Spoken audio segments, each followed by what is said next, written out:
a beacon of warmth, of hope, and of grace, a symbol of unity no time can erase. May this flame remind them in joy and in strife that love guides their path together through life.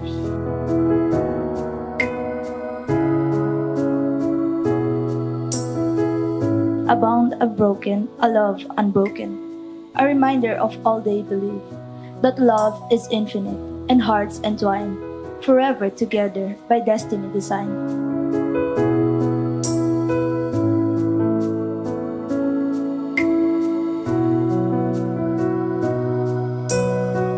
Labi, eto na yung pangarap natin na makasal.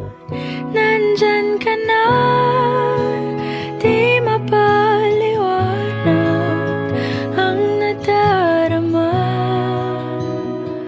Handa ako. Lagi kong iniisip na kung hindi ikaw yung nakilala ko, o kung hindi ikaw yung nagpurso sa akin, hindi siguro ako ganito kasaya. Mula noon hanggang ngayon, ikaw at ako. We thank you for you are the one who created marriage, the sacred union of a man and a woman. Thank you for making the union of Kuya Noy and Ate Sheila possible. Sa amin, ang nilook forward namin yun, maging matatag sa aming pagkasama. Siyempre, una sa lahat, maging malapit sa Diyos, humingi ng gabay para lalo namin maiano ang aming sarili sa aming pagmamahalan na maging sentro ang Diyos. Na itatanggi ang tadhanang nahal. Thank you din dahil lagi mong pinapatunayan at ipinapakita sa akin kung gaano mo ako kamahal. Gusto ko rin sana mapantayan ko din yung pagmamahal, yung ibinibigay mo sa akin. Hindi man mahigitan, at least mapantayan ko lang. Nandyan ka na, di mapaliwanag ang nadarama. Handa ako sa walang hanggan, di basahin, di ka sasaktan. Mula noon. Deserve mo naman talaga yung magkaroon ng masayang buhay. Deserve naman natin ng isa't isa. Wala akong nakita sa yung negative sa pakikitungo mo sa akin at saka sa family ko. Kaya masyado akong nagpapasalamat doon at saka yun, very grateful ako doon. At ngayon, nandito na, palaging hahawak. Alam ko naman at alam mo rin na mga circumstances bago magawa natin lahat yung kasal na ito. Mag-iisa sa hirap at ginhawa ay iibigin ka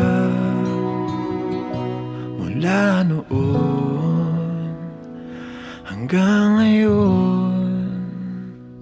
Mula ngayon hanggang dulo, Ikaw at ako.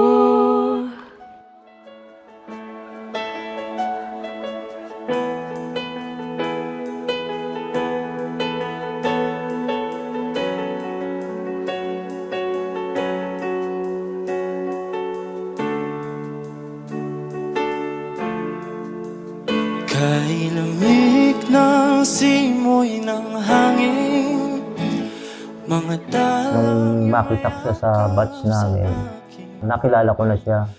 Yung pagkakita ko siya sa kanya noon, nung maliit pa kami hanggang sa kami muli magkita. Yun, doon ko na naisip, siguro ito na nga siya. gabing kay dilim, naghihintay mula takip siling. Naging close kami at mas nakita ko yung pagpupursigi niya. Wala siyang time na sinasayang.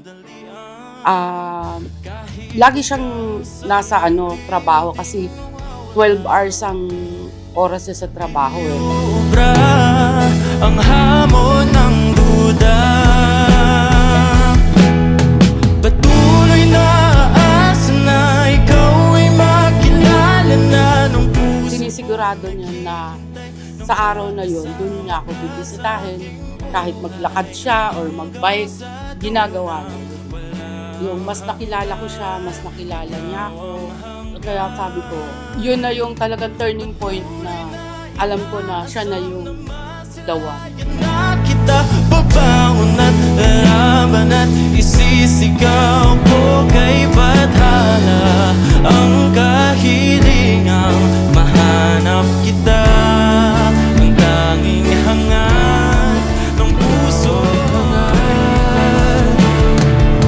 Laging maganda ang inyong pagsasamang mag-asawa, kayo'y magmahalan. Laging God be the center of your life sa inyong pagsasama. Sumilip, silaw sa dilim, puso'y nagising, nakisang muli.